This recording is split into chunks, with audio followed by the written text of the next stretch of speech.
ഈ ലഹരി ഉപയോഗം മൂലം ഉണ്ടാകുന്ന ക്രൈംസ് എന്ന് പറയുന്നത് ഇപ്പോൾ അനിയന്ത്രിതമായി പെരുകിക്കൊണ്ടിരിക്കുകയാണ്. പ്രത്യേകിച്ച് എറണാകുളത്തിൻ്റെ പ്രാന്തപ്രദേശങ്ങളിലും. ഇവിടെ ഈ ഗഞ്ചാവ് എന്നൊക്കെ പറയുന്ന സാധനം വളരെ സുലഭമാണ്. ഗഞ്ച എന്ന് പറയുന്ന സാധനം എന്ന് പറയുന്നത് ഈ കഞ്ചാവ് ചെടിയുണ്ടല്ലോ, അതിൻ്റെ ഫ്ലവറിങ് ടോപ്സും ആൻഡ് ഫ്രൂട്ട്സും അതിൻ്റെ ടോപ്സാണ് അതാ വേണ്ടത്.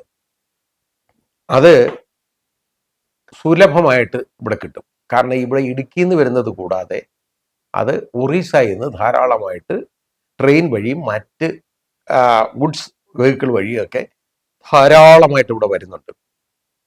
ഈ കോമ്പിങ് ഓപ്പറേഷൻസ് ഒന്നും പോരാ എക്സൈസിൻ്റെയും പോലീസിൻ്റെയും ഒന്നും. കാരണം അതുകൊണ്ടാണല്ലോ ഇത് പെരുകുന്നത്. മാത്രമല്ല ഇവിടെയൊക്കെ നമുക്ക് പണ്ടൊക്കെ നമ്മൾ സ്വപ്നം കാണുന്ന സാധനം MDM എന്നൊക്കെ പറയുന്നത് MDMA പറഞ്ഞേ കേട്ടിട്ടുള്ളൂ.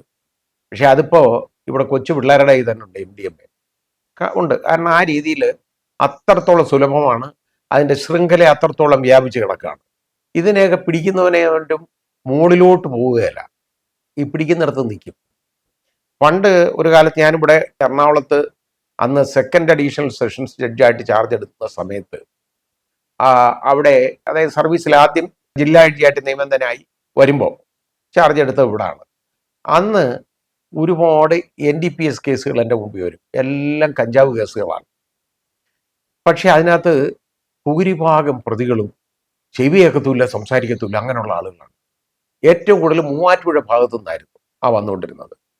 അവസാനം ഞാൻ അന്നേരം ഇതിന് ഇന്റർപ്രറ്റ് ചെയ്യാനായിട്ട് ഇവരെ സംസാരിച്ചവർക്കൊന്നും മനസ്സിലാക്കാൻ ഒക്കത്തില്ലല്ലോ.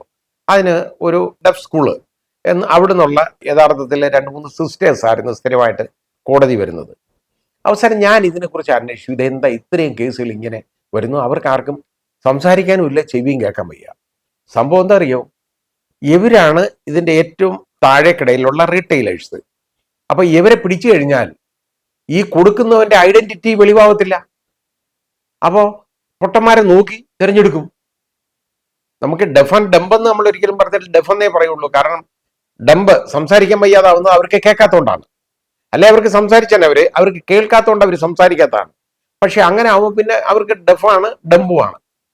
അപ്പോൾ അങ്ങനെയുള്ള ആളുകൾ ഞാൻ അന്വേഷിച്ച് വന്നപ്പോൾ എന്താണെന്നറിയോ, ഏതാണ്ട് എത്രയോ 100 കണക്കിന് ആളുകളെ ഇതേപോലുള്ളവരെ റിക്രൂട്ട് ചെയ്തിട്ടുണ്ട്. പല ഭാഗത്തു നിന്നും കൊണ്ടുവന്നിട്ട് അവർക്ക് ശമ്പളം കൊടുത്തിരുത്തിയേക്കാണ് ഇത് കൊണ്ടുവന്ന് വിൽക്കാൻ.